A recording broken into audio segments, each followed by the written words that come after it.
The Barclays Africa Group owns Absa and Barclays Bank elsewhere in Africa. You want to give a little more on this one? So Barclays PLC, of course, is trying to get out of it. It has reduced its stake from the prior 65% down to just above 50%, and that's kind of where it's ended. We know that Barclays PLC is keen to get out, but of course Barclays Africa remains on their books because it's not apparent who can afford such a big ticket purchase. Exactly. You need a buyer in this environment. Market cap, 143 billion rand, a PE of 9.7, dividend yield of 5.9%. Interested to get your thoughts here, Lance. We've had many discussions about the situation that faces Barclays Africa. Yeah, it's pretty unfortunate because it really does hold the rating of Barclays Bank back, Barclays Africa Bank, as you have this overhang. And the answer of what's going to happen is really not apparent. You've had some failed private equity deals mooted. Of course, you can't lever a bank because a bank's already levered. So private equity doesn't lend itself to banking. So I think that's maybe just a lot of hot air. And then the PIC was maybe going to back someone.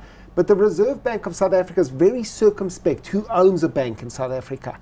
And so they can't just let anyone own a bank. They're pretty good like that. So you've got this sort of hiatus, and it's uncertainty that investors just don't like, and if you've got that overhang, doesn't make it an attractive investment story. That's the problem. So you'll pick up a nice dividend yield, and if you're patient, maybe you'll get rewarded for holding it because its rating it has improved in line with the other banks. It's a 6% dividend yield, so it's decent, but this overhang really overshadows it. Fundamentals are good. Pretty much in line with the other banks. South Africa will improve. They should do well out of that. Not as innovative as the other banks, I don't think. Can we look at the share price graph? Yeah, so over 5 years it definitely doesn't look as good. It does have the same recovery. I think Maria Ramos continues to do a good job operationally, internally. There's no concern there. A big player obviously in mortgages. They've lost the technology transfer relationship with Barclays Capital globally, which I think is a concern because that was one of the bright parts of the business, was that they were going to bring all sorts of innovative ways of doing things from London down here by sending and seconding staff. So one doesn't really know what happens with that partnership. The other comment is obviously ex-CEO from Tiger Brands, Peter McLaren, is coming in, and I've heard a number of people questioning his banking experience.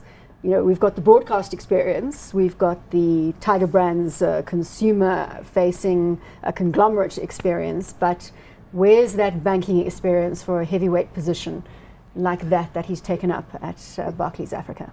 It's a very valid point. Banking is a very specific industry, and typically bankers that do well are industry bankers that have been in the industry, gone through the ranks. Outsiders coming in, maybe you could argue that they bring a fresh look at it, but I don't buy into that. I think you really need to understand the nuts and bolts of banking. So it's a very valid point. Are we going to call it hot or not? I'm going to go not hot on this one. I mean, the fact is it's very cheap and the dividend yield is tremendous and all that, but I do think that the overhang created by the urgency that Barclays PLC apparently has to get out, because they basically have to provide the capital for it in their own rating issues. And you know, we know that UK banks with Brexit are facing great pressures to move things along. So it might trigger some sort of uncertain outcome, which, you know, I'd like to avoid. So not hot. Not hot, Lance? For the same reasons, not hot.